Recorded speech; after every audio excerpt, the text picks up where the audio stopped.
Hey guys, DragonLace23 here. No, I'm not a guy. Thanks for asking. And today I have a few beach stories that I want to share with you guys. Okay, so this one is my first time in the ocean. My dad had waited to take us in closer to evening or when the sun was setting, which I do not recommend, by the way. So we're swimming and walking along when I feel something wrap a bit up on me, like long, kind of stringy. Now, naturally, I had no idea what hit me, given I couldn't see in the water. But my dad had been in the ocean before, so out of caution I asked, what does a jellyfish sting feel like? Now my dad, keeping in mind he had taken us out when it was nearing nighttime, and jellyfish are nocturnal, responded to me, don't worry about that, you won't have to deal with it. At this point I remember my chest stinging a little, like a small kind of burning feeling, but in my mind I was like, you know what? I trust my dad. Maybe it was just seaweed hitting me hard enough to make it feel like a stinging feeling after. And then, my dad stops waiting through a few minutes later and is like, hey, you know what? Turn around. We need to get out of the water. And so we get out, and he's like, yeah, I got stung by jellyfish, so I guess you're right about those. And I'm just standing there like, you have decided to blow me off, and because of that, I have a few stings on me now. So, being the petty little child that I am, I routed him out to my mom, who was not very happy with me being stung a few times before we got out.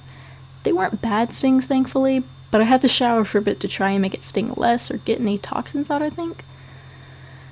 Throughout the trip, however, I managed to get stung nearly every time I went into water, so I've decided since then that the ocean is not the place for me with my bad luck, especially given one of the times I was me dipping my hands into the water to fill up a bucket so that I could soak a different sting with salt water.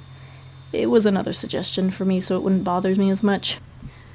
This next story is not about me, rather my sister's friend who had joined us to go on the beach one year.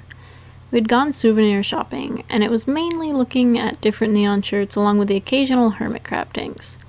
We had gone out to the parking lot of one store, and I was talking to my mom when we heard a hard smack on the concrete, and a flown flew by us.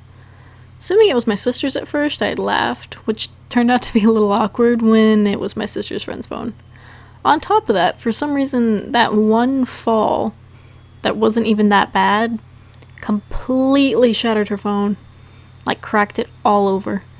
Her mom wasn't very happy with her whenever she tried to describe it over the phone and had to have my sister back her up that she hadn't been doing anything with it and that the case had been on.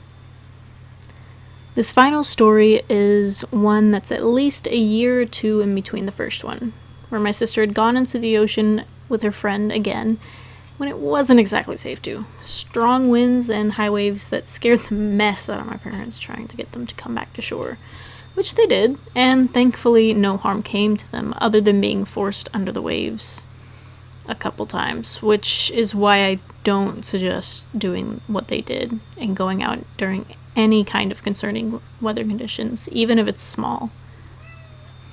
But anyways, I digress. I'm in the bathroom, and I think I'm on the toilet or something, and my sister comes in asking to use the shower while I'm there to rinse the sand off herself. I see no problem with it, given I won't be needing the shower myself for a bit, so I agree and let her use it. A few minutes pass, and I see her take off the bottom to get the sand out better in the corner of my eye, so I don't think much of it, because it makes sense. Sand is like nature's glitter. Until I hear this loud, wet plop that just sounds like a massive dump hitting the shower floor, and I'm turning around to fully face her at this point with the look of "what have you done?" likely written on my face, just to see this mound of sand that has supposedly been stuck in her suit the whole time. To this day, me and my sister don't really know how that much sand got stuck. But apparently if the waves hit you enough and you get enough sand shoved into your bottoms. Yeah, I don't know how that happened either.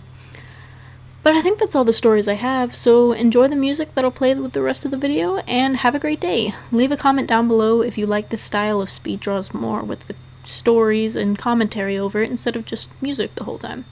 See you guys next time.